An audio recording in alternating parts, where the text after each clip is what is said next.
Leichal Radio Lab Channel gi listener khudimakpu taram nokjari. Ngasisu anauba phungawari amamuk puduna lakjari. Ngasigi wari asibu ibirakpana Moirangleima khuman.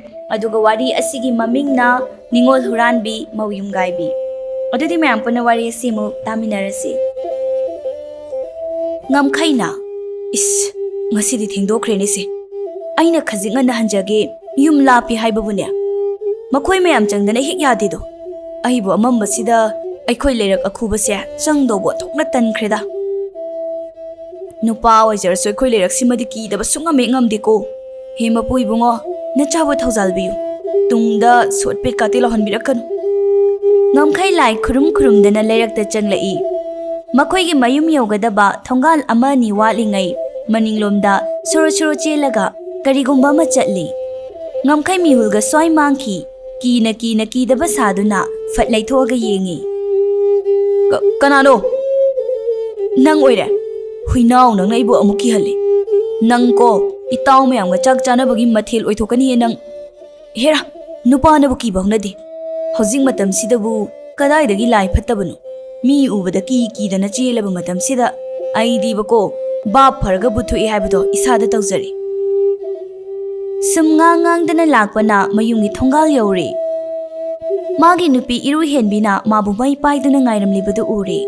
Ngamkhaina, hai, nupiya, kai haige. Numidang sida nangbu kaidorino thonggan sida. Makhoi tada halaklabrana yengba tholakpani. Ihe, tholaktrasu imungda ningthina leiramlasu yabaduda. Nang sidi bako, lao sangasi.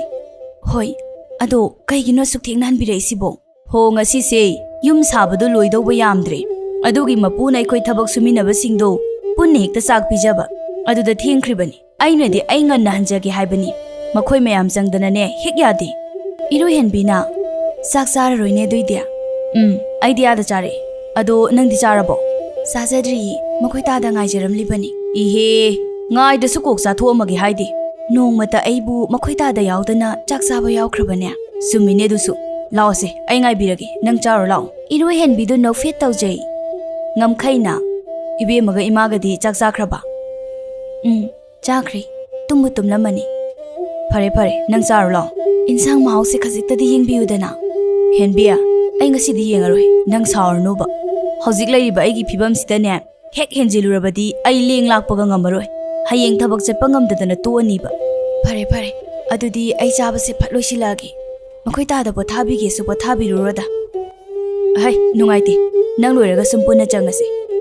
Iru hen bisu phat charaga thabak loisilami changlasi koling loisin basu loire ha la tupning mane adramni ai iru hen bi kangkhal thada baloire duna masu phamung kakhatuna hipthakri mathangi ayukni leihau nomitna waton yoraba kan imungdagi hakam wawa chanduna thoglai karino ne hakam sibu sunglep lepte wani purnima mangolda famduna phurit londuna leirambani Machanupi ubada chairai. Hai, nasakto yengningdi ko sangkhro thuna. Numina waton yoraga hogolabanina nasadu yam pharani banang. As ima si phawbo tumsit phadribani. Maning changning mandana hogolaini. Hai, taning de ne. Soida kuina lepano. Changkhro chalo. Nana mama tomna chag ising tawrido waramani khara mating tawbiru chalo. As ima iruza batalle yam inge. Hauji ayukidi namasum thongjarani. Horen numidangdo ai thongbirage hai hayeng na yum palaga migi mayumda nang adu hairu yabro ha ingtham thada ayuk chak thongba ngamloi numidang thongbigi ine mana hairuradi nangbu nanem oidauriduna nangak sampairaga thongal tana iloidro is ima nupa mayumgi thokpani ngamna ba sum tawkhini hojik lai sari ngai sida khara nungai haudradi hayeng ma oiraga sumana leiba phangdoksu nati nana mase tha phadri yum sida laiba Matom tani imungi thabak mayam se loina hotnariba masidabu nana magi pukning sipelam gadraba nungairam gadro ha angang machamak sunati nang hauzik iruzaba tallibaneba sumaina horel nungthil su chap manana adum tallani aduga iru sulu jararoi thabak laithokpa yanaba nang haibidi haisini ko nang kama henmalabani as khoi ma sidiba ngangjaning khraponi aida changjakrage maning changning baga loi hangat khre khoi magi mi chai tabada changjakrage Aida panabada wajare khoi mungi mi singsisu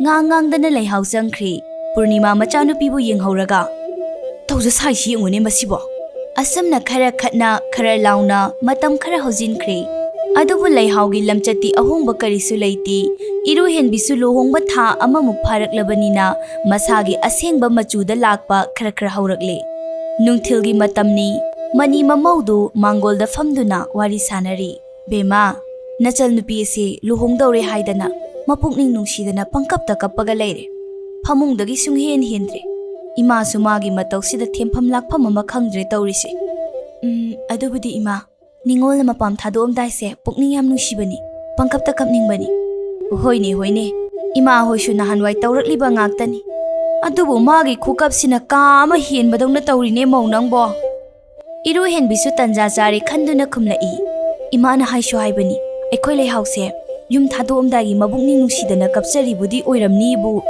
ꯃꯥꯒꯤ ꯀꯞꯄꯒꯤ ꯃꯇꯝꯁꯦ ꯑꯌꯨꯛꯀꯤ ꯅꯨꯃꯤꯗꯥꯡꯒꯤ ꯃꯤꯅ ꯊꯕꯛ ꯏꯪꯈꯥꯡ ꯇꯧꯔꯝꯗꯥꯏ ꯑꯗꯩ ꯆꯥꯛ ꯆꯥꯕ ꯇꯣꯛꯂꯛꯄꯒꯤ ꯆꯒꯨꯝ ꯁꯦꯡꯉꯝꯗꯥꯏꯒꯨꯝꯕꯁꯦ ꯁꯤꯗꯅ ꯍꯦꯟꯅ ꯀꯞꯄꯒꯨꯝ ꯇꯧꯏ ꯃꯥꯒꯤ ꯈꯨꯀꯞꯁꯤꯗꯤ ꯑꯩꯗꯤ ꯅꯍꯥꯟꯋꯥꯏ ꯇꯧꯔꯛꯇꯦꯕꯨ ꯂꯨꯍꯣꯡꯂꯝꯗꯥꯏ ꯑꯣꯏꯔꯁꯨ ꯑꯩꯗꯤ ꯊꯕꯛꯇꯤ ꯃꯇꯦꯡ ꯑꯗꯨꯝ ꯄꯥꯡꯂꯝꯃꯤ ꯏꯃꯥ ꯏꯔꯨꯍꯦꯟꯕꯤꯁꯨ ꯍꯥꯏꯖꯤꯜꯂꯤꯕꯅꯤ ꯃꯥꯅ ꯍꯦꯟꯅ ꯇꯧꯔꯛꯄꯣꯠꯇꯦ ꯂꯨꯍꯣꯡꯕꯒꯤ ꯃꯇꯝ ꯍꯦꯛ ꯂꯦꯞꯄꯗꯒꯤ ꯍꯧꯔꯒ ꯊꯕꯛ ꯃꯅꯥ ꯑꯃꯠꯇ ꯌꯥꯎꯈꯤꯕꯤ ꯏꯔꯨꯍꯦꯟꯕꯤ ꯅꯠꯇꯦ ꯍꯧꯖꯤꯛꯇ ꯅꯨꯄꯥ ꯃꯌꯨꯝꯁꯤꯗ ꯑꯐꯕ ꯁꯥꯔꯤꯕꯅꯤ ꯄꯨꯔꯅꯤꯃꯥꯅ ꯍꯣꯏꯅꯦ ꯑꯗꯨꯅꯤ ꯃꯥꯒꯤ ꯁꯤꯒꯤ ꯍꯩꯅꯕꯤꯁꯦ ꯍꯌꯦꯡ ꯂꯨꯍꯣꯡꯕ ꯅꯨꯃꯤꯠꯇ ꯃꯤꯒꯤ ꯃꯌꯨꯝꯗꯨꯗ ꯇꯧꯔꯨꯔꯕꯗꯤ ꯏꯃꯥ ꯆꯣꯞꯄ ꯁꯣꯏꯗ꯭ꯔꯦ ꯑꯩ ꯑꯃꯨꯛꯇ ꯍꯥꯏꯍꯧꯔꯨꯈꯤꯒꯦ ꯄꯨꯔꯅꯤꯃꯥ ꯆꯠꯄ ꯍꯧꯏ ꯑꯃꯨꯛ ꯂꯩꯁꯤꯜꯂꯛꯇꯨꯅ ꯃꯃꯧꯕꯨ ꯀꯧꯔꯛꯏ ꯍꯥꯏ ꯃꯧ ꯅꯪꯁꯨ ꯂꯥꯛꯎꯅꯦ ꯑꯩꯈꯣꯏꯅꯤ ꯆꯪꯗꯅ ꯈꯔ ꯁꯦꯝꯗꯣꯛꯁꯤ ꯂꯥꯛꯑꯣ ꯃꯅꯤ ꯃꯃꯧ ꯆꯪꯗꯅ ꯂꯩꯍꯥꯎꯗ ꯄꯥꯎꯇꯥꯛ ꯀꯌꯥ ꯄꯤꯔꯤ ꯂꯩꯍꯥꯎꯁꯨ ꯍꯣꯏ ꯍꯥꯏꯗꯨꯅ ꯄꯪꯇꯥ ꯇꯥꯁꯤꯜꯂꯤ ꯃꯀꯣꯛꯇꯗꯤ ꯑꯃꯠꯇ ꯆꯪꯕꯖꯥꯠ ꯅꯠꯇꯦ ꯑꯁꯨꯝꯅ ꯃꯇꯝꯁꯨ ꯍꯧꯈꯤꯕꯅ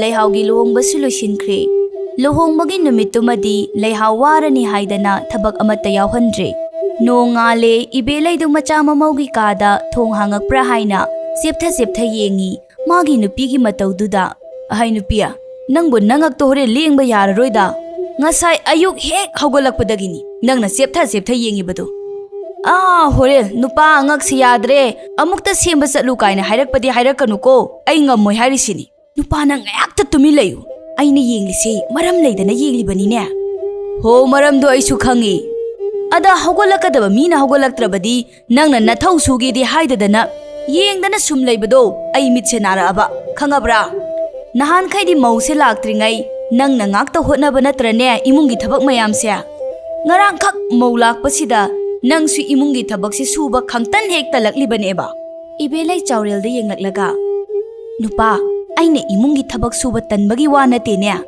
असुक कुइने इसा पोक्तना युम असिदा पालकपसिदा अई नोंगमता वाई हाइख्रबो नोंगमता थबक तौबदा तल्ली काइन हाइखिबा यावख्रबो यावखिदेने अदु कैदौरगे अदुनी ngasisu aina ayung antadagi hogalaga imausi ahanba lakpani wakini haidana imungi thabak ayamba losilakle sumangsi phawba wai taithokpire hogalaglaga iru mai thajaraga duk tu phawdi ma thajara sanu haidana aina jagat pumna maki thabak loirasi phawba cheng mong laroktaba sida soidana isaga imauga do mangaknaraga sikraba zala haidana yenglibani hai dini nupi nangbo yare mause ngairaga leidi sarukne दुख थाउमै से नंगना Coke थादोक्लुरो अदुगने चाक इसिंग तौरुरो आई थबक चटकदबनी थेंगबनी को होय ngasi फावबदी हेक येंगबा हाइदुनी अदुनीदना अफब मनेम हाइबसे वा ngangnarकनु को आइने लेकाय ममांगदा खन्ना चैनबा याम इकाय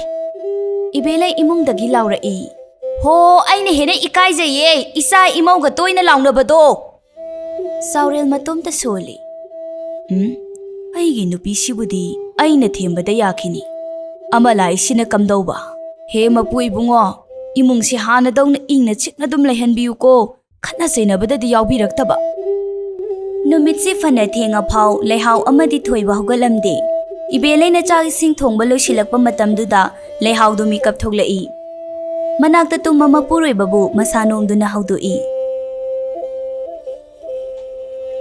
ताब्रो इंसांग हाउब थोंबा माले मनम से nga थोंबनी से हौगलोबा आई तुंबा ngamdre चाकलामबना थोइबा याम तन्ना नंग हौगलमु अस पुंगसि थेंगमदौ माले इतोम दौगल पे इकाय पुन हौगलमिनसे ꯑꯁ ꯉꯔꯥꯡ ꯃꯔꯨꯞꯁꯤꯡꯒ ꯈꯔ ꯄꯥꯏꯁꯤꯜꯂꯨꯕꯩ ꯀꯣꯛꯁꯦ ꯍꯥꯏꯒꯠ ꯉꯝꯗ꯭ꯔꯦ ꯅꯪ ꯉꯥꯟꯅ ꯍꯧꯒꯠꯂꯝꯃꯨ ꯆꯠꯂꯨ ꯏꯃꯥꯅ ꯉꯥꯡꯉꯛꯑꯗꯤ ꯇꯜꯂꯦꯕ ꯉꯥꯡꯉꯣꯏꯌꯦ ꯆꯠꯂꯨ ꯏꯔꯨ ꯃꯥꯏꯊꯖꯔꯒ ꯆꯪꯉꯣ ꯆꯥꯛꯈꯨꯝꯗ ꯑꯁ ꯏꯪꯈ꯭ꯔꯁꯤꯗ ꯏꯔꯨꯖꯗꯣꯏꯕ 이루자다는 난 그만 조금 장두리게 레하우 페리 페리 아윰다디 이싱 아사바는 루제이 아두스 눅틸기 눅사 하이갓다나 사바 마tamduda 아두파우 잉아간시다 하직 아육시다 이싱 아잉마나 그만 루자도이노 하갈로 라오바 이마다 mau masa nungaite isingita sahalo hairu laoba aini ek lakpaga ising sahalo haibududi kaya phajade hogalo mi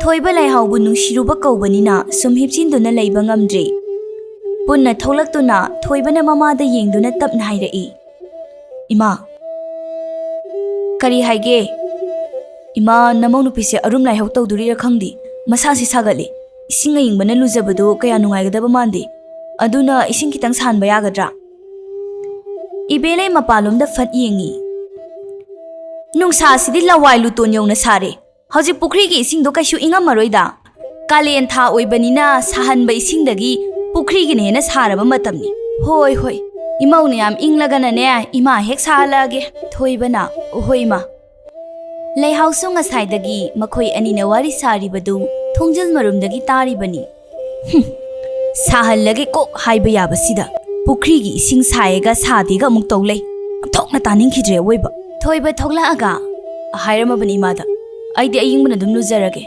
이사시 후망 사오바나 야드레 낭아 사바도 이마나 피락바 ngaihoro 레하우 마코카 남신나라가 아이오 아스 꼭시 찍바나 누파 아이 이사시 까이놈 떠위 토이바도 파캅나 세세 ngayak ta phamu isinga saba ngai boi nap ta phamu se hoi nang hana lujaruro ai isa yam ngamdre potharamuko ai kuiro oiba ashumna makhoi animal iru maithalu zabaloiraga ibelaina chak ising ningthina thiraga pijakhre leihausu ngasidi chaba loibaga hogate thaba ingkhang du tanna tanna yaushili ibelai do leihaugi matawda mitna ba haibadu oire ashumna matam khara mo haujinkhre ibelaina ayamba imungi thabaksu tawri leihaudi nungti numit khudingi masangamde haina adum leikhre नौमगी नुमितनी इबेलाइना नुपा ताब्रो नुपा करी हाइगे ताइन हे नंगबो थोइबगा लेहाउगसी तोंगान पिजरसी अदुगा ममांग संगोय सिदा का अमा खाजिलगा लेहलसी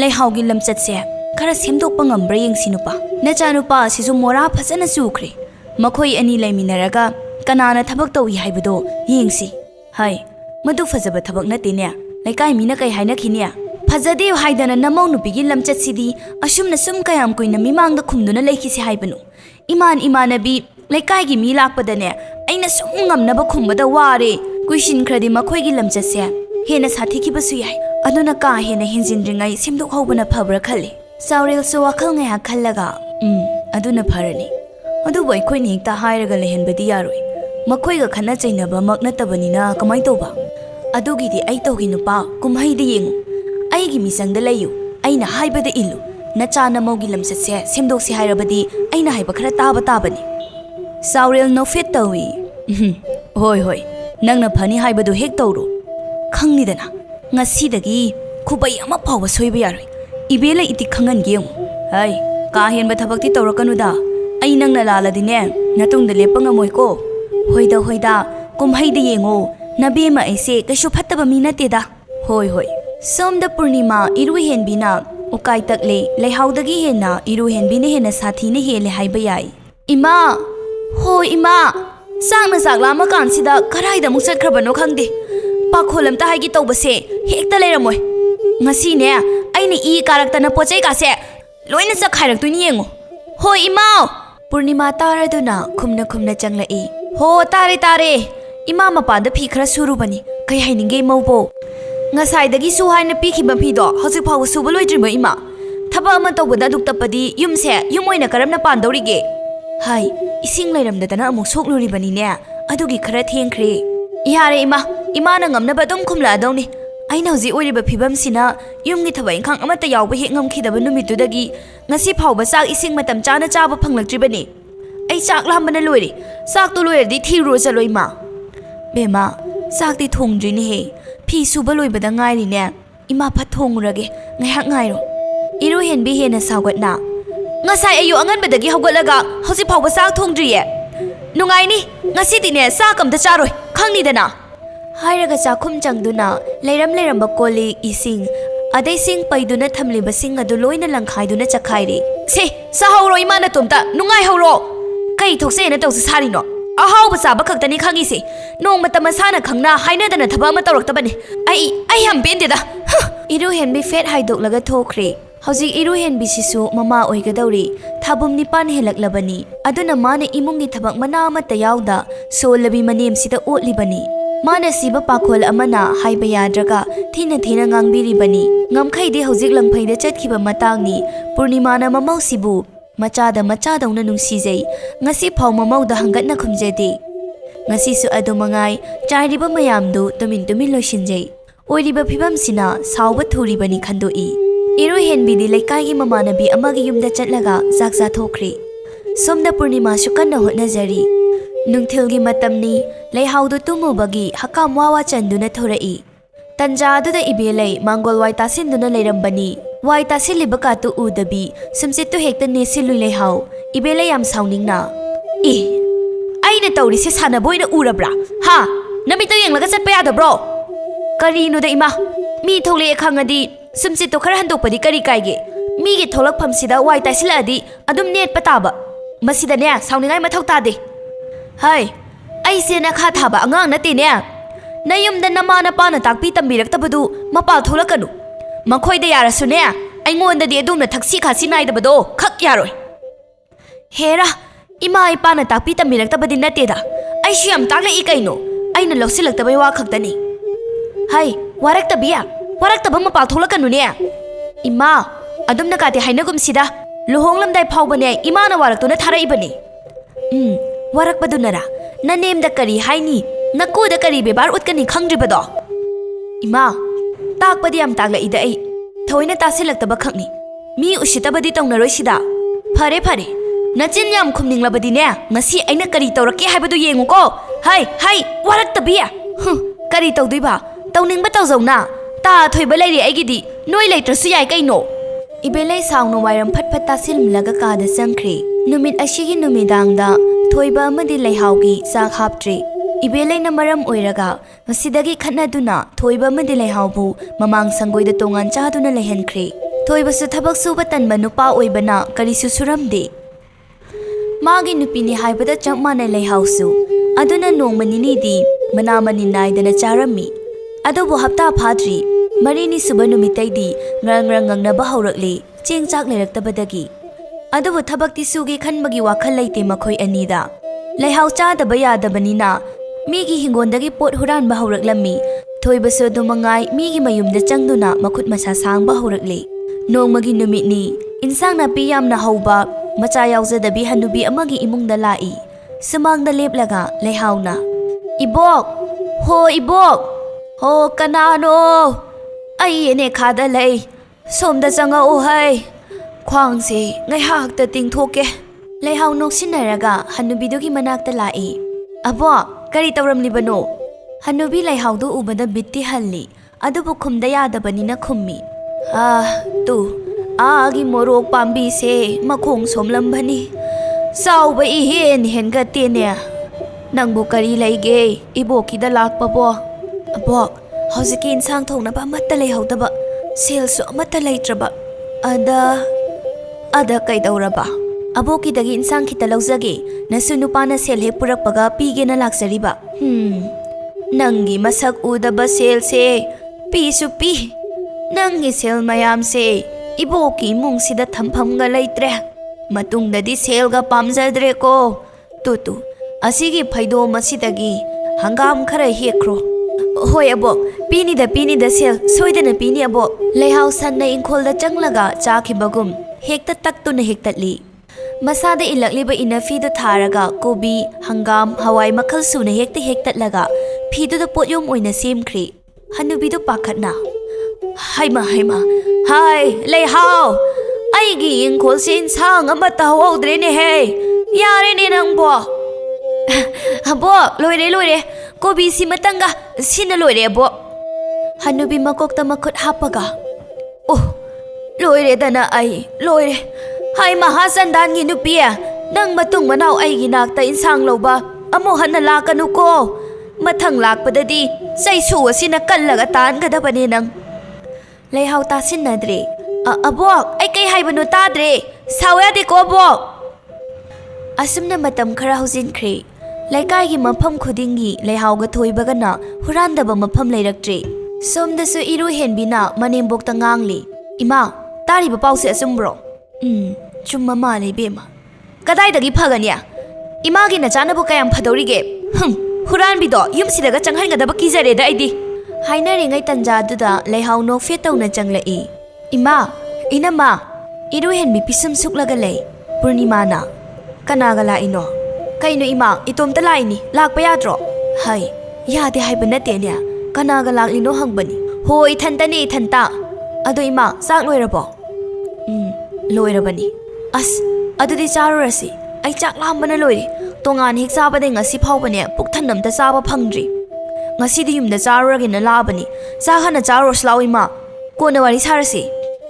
Lao lao. Iru hen bina. Leihaw. Mina ngangnai si achumbra. Ko kainoy na ma. Nangga thoibaga paraga huran ba chale hai si sumbra ba. As, kadai dai no da inama. Aikhoi na tiye. Aikhoi gi khunda aikhoi ga ming chamana ba matay manaw ma laiye. Aduna huralaga ming manabadu da ne. Aikhoi oiboi ningdana sandokli bani. Aikhoi masak khangba mina di ne. Aikhoi lande khangbani. Iru hen bi thajade haibagum mamit phaija yengsilli. Purnima na sillaga chak ising punna chathokle. Leihaw mayumda ngehak tummi iru hen bisu masadu tha sujilakpagi wai haidana pothari. Purnima na machagi hanbada pukhinaba pochai khara leibiruge haina thoki. Leihaw ngasai kai tumsinaba oirami mama hek jatkibaga mamagi upuda yauriba mapana thambiramba lik machadu tumin lakthoi. Aduga manamagi kada amuk laktuna manama tumbra yengi. Iru hen bidi tasingna tumthakre. Leihaw iru hen bigi upu tamna hangdoktuna kari kari yaubanu yengi. Sanagi khuji ani khak leiribadu hek ururi. Phane ahanba amaga khuji duga tumin puthoklaga tholai. Leihaw mama lakpaga ngairamda kanada su chatlage hairamdana pot singdu puraga chakhirami. Purnima cheng hawai insang napi leiraga mayumda laktuna macha tumlibra haina yengi. Leiramdabaduda mamau nupigi manakta mu laktuna. Bemau, Bema, kainoy ma, nasa nupi chatkrabo. Khangdeda leiramni kaino, ngasay tumhawday. Phamungda leihawdi nihi. Maning mayadaga yenguchu leiramni. Purnima mayum akoybadu thi adubu phangdi. Iru henbina, engondadi kemta hairamdini. Satke hairabasu manama sidadi hairamba yaidana. Masi angang sidiya. Iru hen bi pakhatuna magi kada fatchangduna upu phai. Magi khuziga mane yamna pamjana thamjaba phanek aduga leiramdri. Madubada iru hen bi okhongo makai kapai. Mamaugi matauda Purnima pakhatladuna jensilai. Hai, kaidawrage ne bema. Aigi khuziga phanek ahanmaduga leiramdre. Kalino ne hairisibo. Yare, khange. Namana chamanaraga aina tummingaida aigi khuziga phanek ado hurankiba natro. Bema, ay di halakpada ngari niya. Mahasat ki mapawba khangawde. Khange, loina khange. Nachanupi Huranbi dugi michangda leiraga. Imung sidagi huranba yaba pot hurandu na hapkraba natro. Khange, ay loina khange. Ay koy budi nungsiba natiye. Imana nacha Ningol Huranbi dugi khaktane khalibase. Nung matay koy si nungsiba gamba nate. Nacha micha naiba mamani nangdi Huranbi gi mama. Purnima mana nung mata khalludaba thabak sing mamau nupi na hairakpasidagi thamoida machin tumba mana thinbaga chamanakhre. Masu ngasidi warauduna kaplaga hairai. Iru, nang sunamita na sa urakpa numit aduda. Isabu kayam nungsibage haibado khanglakani. Ay na ngasi phawba icha ani makse amane hena nungsikiba laite. Phatrabasu icha ani nungsi.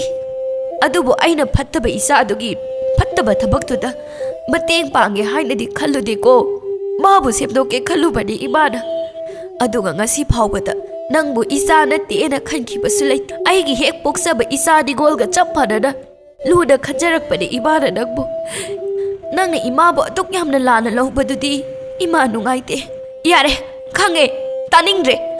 Ay ꯑꯩꯒꯤ ꯈꯨꯖꯤꯗꯣ ꯌꯥꯝ ꯊꯨꯅ ꯄꯤꯔꯛꯇꯕ ꯌꯥꯔꯣꯏ ꯍꯥꯏꯔꯤꯁꯤꯅꯤ ꯑꯗꯨ ꯄꯤꯔꯛꯇ꯭ꯔꯤ ꯐꯥꯎꯕꯅꯦ ꯑꯩꯒꯤ ꯅꯥꯛꯇ ꯆꯪꯕꯤꯔꯛꯀꯅꯨ ꯄꯨꯔꯅꯤꯃꯥ ꯊꯃꯣꯏ ꯀꯥꯏꯅ ꯀꯞꯆꯔꯤ ꯃꯆꯥ ꯂꯩꯍꯥꯎꯕꯁꯨ ꯃꯥꯅ ꯁꯥꯊꯤꯅ ꯁꯥꯎꯈ꯭ꯔꯦ ꯅꯣꯡꯃ ꯆꯠꯇꯨꯅ ꯊꯤꯅ ꯉꯥꯡꯉꯨꯏ ꯑꯗꯨꯕꯨ ꯈꯨꯖꯤ ꯑꯗꯨꯗꯤ ꯀꯥꯏꯊꯣꯛꯄꯅ ꯍꯥꯜꯂꯝꯂꯦ ꯑꯃꯨꯛ ꯍꯟꯅ ꯌꯨꯝꯗ ꯆꯪꯉꯛꯄ ꯌꯥꯔꯣꯏꯅ ꯉꯥꯡꯂꯝꯂꯦ ꯄꯨꯔꯅꯤꯃꯥ ꯂꯝꯕꯤꯗ ꯀꯞꯇꯨꯅ ꯍꯜꯂꯛꯈꯤ ꯃꯇꯝ ꯈꯔ ꯍꯧꯖꯤꯟꯈ꯭ꯔꯦ ꯏꯔꯨꯍꯦꯟꯕꯤ ꯊꯥ ꯁꯨꯔꯦ ꯑꯃꯥꯏꯕꯤꯅ ꯉꯁꯤ ꯍꯌꯦꯡ ꯊꯥꯗꯨꯅ ꯂꯩꯔꯦ ꯉꯝꯈꯩꯁꯨ ꯂꯪꯐꯩꯗꯩ ꯍꯌꯦꯡꯗꯤ ꯍꯜꯂꯛꯀꯅꯤ ꯍꯥꯏꯅ ꯄꯥꯎ ꯆꯦꯜꯂꯛꯂꯤ ꯃꯃꯧꯒꯤ ꯈꯨꯖꯤꯗꯨ ꯁꯥꯗꯨꯅ ꯄꯤꯅꯕ ꯄꯨꯔꯅꯤꯃꯥ ꯃꯤꯒꯤ ꯌꯨꯝꯗ ꯆꯠꯇꯨꯅ ꯊꯕꯛ ꯑꯗꯨꯝ ꯁꯨꯔꯝꯃꯤ ꯃꯗꯨꯗꯒꯤ ꯐꯪꯂꯛꯄ ꯁꯦꯜ ꯈꯔ ꯑꯗꯨꯅ ꯃꯥꯒꯤ ꯅꯨꯄꯥꯅ ꯊꯝꯕꯤꯔꯝꯕ ꯁꯅꯥꯗꯨꯒ ꯀꯥꯏꯊꯣꯛꯂꯒ ꯁꯥꯔꯒꯦ ꯈꯟꯈ꯭ꯔꯦ ꯑꯗꯨꯅ ꯁꯅꯥꯗꯨ ꯌꯦꯡꯕ ꯆꯪꯂꯛꯄꯅꯤ ꯑꯗꯨꯕꯨ ꯂꯩꯔꯝꯗ꯭ꯔꯤ ꯑꯣ ꯏꯃꯥꯒꯤ ꯂꯩꯍꯥꯎ ꯅꯪꯁꯦ ꯑꯁꯨꯛ ꯌꯥꯝꯅ ꯐꯠꯇꯕ ꯃꯆꯥ ꯑꯣꯏꯔꯛꯀꯅꯤ ꯍꯥꯏꯕꯗꯤ ꯏꯃꯥꯅ ꯈꯜꯂꯨꯗꯕꯅꯤꯀꯣ ꯐꯔꯦ ꯅꯥꯗ ꯌꯥꯜꯂꯤꯕ ꯁꯅꯥ ꯃꯆꯥ ꯑꯁꯤꯒ ꯁꯦꯜ ꯑꯁꯤꯒꯅ ꯁꯥꯔꯨꯔꯒꯦ ꯑꯁꯨꯝꯅ ꯁꯅꯥ ꯁꯥꯐꯝꯗ ꯆꯠꯇꯨꯅ ꯄꯨꯔꯅꯤꯃꯥꯅ ꯃꯃꯧ ꯅꯨꯄꯤꯒꯤ ꯈꯨꯖꯤ ꯁꯥꯍꯜꯂꯝꯃꯤ ꯍꯌꯦꯡ ꯑꯌꯨꯛ ꯂꯥꯛꯑꯣ ꯍꯥꯏꯔꯛꯄꯗꯒꯤ ꯃꯌꯨꯝꯗ ꯍꯜꯂꯛꯂꯦ ꯑꯌꯣ ꯃꯥ ꯑꯩ ꯁꯤꯔꯦ ꯑꯌꯣ ꯄꯨꯔꯅꯤꯃꯥ ꯄꯥꯈꯠꯅ ꯆꯦꯟꯁꯤꯜꯂꯤ ꯍꯥꯏ ꯅꯪ ꯆꯪꯂꯛꯀꯅꯨ ꯑꯩꯒꯤ ꯈꯨꯖꯤ ꯄꯨꯔꯛꯇ꯭ꯔꯤ ꯐꯥꯎꯕ ꯆꯪꯂꯛꯀꯅꯨ ꯑꯩꯒꯤ ꯅꯥꯛꯇ ꯑꯌꯣ ꯏꯃꯥ ꯑꯩ ꯁꯤꯔꯦ ꯄꯨꯔꯅꯤꯃꯥ ꯎꯄꯥꯏ ꯂꯩꯇ ꯊꯣꯛꯂꯛꯏ ꯑꯍꯤꯡꯗꯨꯃꯁꯨ ꯍꯧꯈ꯭ꯔꯦ ꯑꯌꯨꯛ ꯑꯉꯟꯕꯗꯨꯗ ꯄꯨꯔꯅꯤꯃꯥ ꯈꯨꯖꯤ ꯂꯧꯔꯨꯔꯒ ꯃꯌꯨꯝꯗ ꯍꯜꯂꯛꯏ ꯑꯃꯥꯏꯕꯤ ꯑꯗꯨꯅ ꯏꯔꯨꯍꯦꯟꯕꯤꯕꯨ ꯑꯉꯥꯡ ꯎꯅꯕꯤꯔꯝꯃꯤ ꯁꯦ ꯑꯉꯥꯡ ꯅꯨꯄꯥ ꯑꯃ ꯐꯪꯖꯔꯦꯀꯣ ꯏꯔꯨꯍꯦꯟꯕꯤ ꯃꯆꯥꯕꯨ ꯄꯝꯗꯨꯅ ꯅꯨꯡꯁꯤꯅ ꯌꯦꯡꯖꯩ ꯋꯥꯈꯜꯗ ꯈꯜꯂꯛꯏ ꯑꯩꯅ ꯏꯃꯥꯗ ꯉꯥꯡꯈꯤꯕ ꯆꯩꯈꯤꯕ ꯃꯌꯥꯝꯗꯣ ꯑꯩꯁꯦ ꯀꯌꯥꯗ ꯂꯥꯜꯂꯝꯂꯕ ꯑꯩꯅ ꯑꯁꯨꯛ ꯋꯥꯅ ꯑꯉꯥꯡꯁꯦ ꯐꯪꯖꯕꯒꯨꯝ ꯏꯃꯥꯁꯨ ꯑꯩꯈꯣꯏꯕꯨ ꯎꯖꯕ ꯃꯤꯀꯨꯞꯇ ꯑꯋꯥꯕ ꯀꯌꯥꯁꯦ ꯀꯥꯎꯔꯝꯒꯅꯤꯀꯣ ꯍꯥꯏꯗꯨꯅ ꯃꯄꯤ ꯁꯤꯟꯊꯔꯛꯏ ꯑꯗꯨꯒ ꯃꯅꯦꯝ ꯄꯨꯔꯅꯤꯃꯥꯕꯨ ꯌꯦꯡꯖꯔꯛꯏ ꯊꯣꯡꯖꯤꯜꯗ ꯆꯪꯗꯤ ꯆꯪꯅꯤꯡ ꯆꯪꯕꯗꯤ ꯉꯝꯅ ꯂꯩꯔꯤꯕ ꯃꯅꯦꯝꯕꯨ ꯎꯔꯒ ꯏꯔꯨꯍꯦꯟꯕꯤ ꯇꯞꯅ ꯃꯅꯦꯝꯕꯨ ꯀꯧꯔꯛꯏ ꯏꯃꯥ ꯆꯪꯉꯛꯑꯣ ꯄꯨꯔꯅꯤꯃꯥ ꯃꯄꯤ ꯇꯥꯅ ꯇꯞꯅ ꯃꯈꯣꯡ ꯊꯥꯡꯗꯨꯅ ꯆꯪꯂꯛꯏ ꯁꯦ ꯅꯪꯒꯤ ꯈꯨꯖꯤ ꯍꯥꯏꯕꯗꯣ ꯏꯃꯥꯗꯤ ꯀꯔꯥꯏꯗꯒꯤ ꯁꯦꯜꯅ ꯈꯨꯖꯤ ꯑꯁꯤ ꯁꯥꯔꯨꯔꯤꯕꯅꯣ ꯏꯃꯥꯅ ꯅꯨꯡꯇꯤꯒꯤ ꯊꯕꯛ ꯁꯨꯕꯒꯤ ꯐꯪꯂꯛꯄ ꯁꯦꯜꯗꯨꯅ ꯉꯔꯥꯡ ꯁꯥꯔꯨꯕꯅꯦ ꯏꯃꯥꯒꯤ ꯁꯅꯥꯗꯨꯗꯤ ꯀꯥꯏꯊꯣꯛꯈ꯭ರೆ ꯁꯦ ꯂꯧꯁꯜꯂꯨ ꯏꯃꯥ ꯑꯩ ꯄꯥꯝꯗ꯭ꯔꯦ ꯈꯨꯖꯤꯁꯦ ꯅꯃꯧ ꯌꯥꯝ ꯂꯥꯟꯈ꯭ꯔꯦ ꯏꯃꯥ ꯑꯩ ꯏꯃꯥꯗ ꯑꯃꯨꯛ ꯍꯟꯅ ꯊꯤꯅ ꯉꯥꯡꯉꯔꯣꯏꯌꯦ ꯅꯃꯧꯕꯨ ꯑꯃꯨꯛꯇ ꯉꯥꯛꯄꯤꯌꯣ ꯂꯥꯟꯗꯦ ꯏꯃꯧ ꯂꯥꯟꯗꯦ ꯀꯞꯀꯅꯨ ꯅꯁꯥꯗꯣ ꯌꯥꯔꯔꯣꯏ ꯏꯃꯥ ꯁꯦ ꯅꯁꯨ ꯅꯨꯄꯥꯁꯦ ꯄꯝꯃꯣ ꯀꯗꯥꯏ ꯏꯃꯥ ꯄꯝꯒꯦ ꯑꯣꯟꯊꯣꯛꯅ ꯅꯨꯡꯁꯤꯈ꯭ꯔꯦꯗ ꯏꯁꯨꯁꯤꯗꯤ ꯏꯔꯨꯍꯦꯟꯕꯤ ꯃꯅꯦꯝꯒꯤ ꯃꯇꯧ ꯌꯦꯡꯖꯔꯒ ꯃꯄꯤ ꯂꯦꯞꯄ ꯂꯩꯇ ꯁꯤꯟꯊꯩ ꯃꯥꯅ ꯃꯅꯦꯝꯕꯨ ꯀꯌా ꯊꯤꯅ ꯇꯧꯕꯤꯔꯨꯔꯤꯕ ꯃꯅꯦꯝꯅ ꯃꯥꯕꯨ ꯀꯌꯥꯝ ꯅꯨꯡꯁꯤꯔꯝꯕ ngasi haiba numit asida manem si kayada nungsirakliba mana langjaruba pap kayadu koklaroi khalli asuk chamjabi manem si nungsibana ngasi de iru henbi mapungning pangnungda nungsikre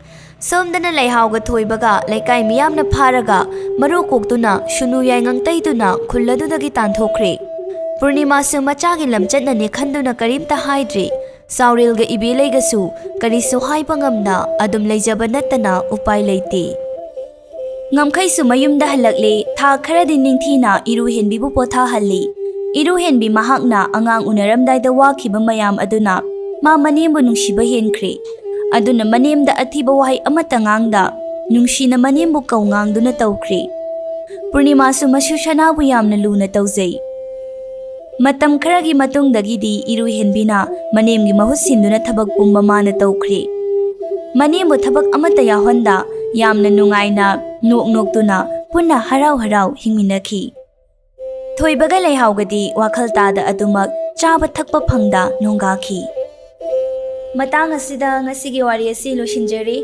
matung tarakpadasu anobu wari kaya ama mupuduna laksagi channel asibu subscribe tawdriba yawragadi taksanbiramo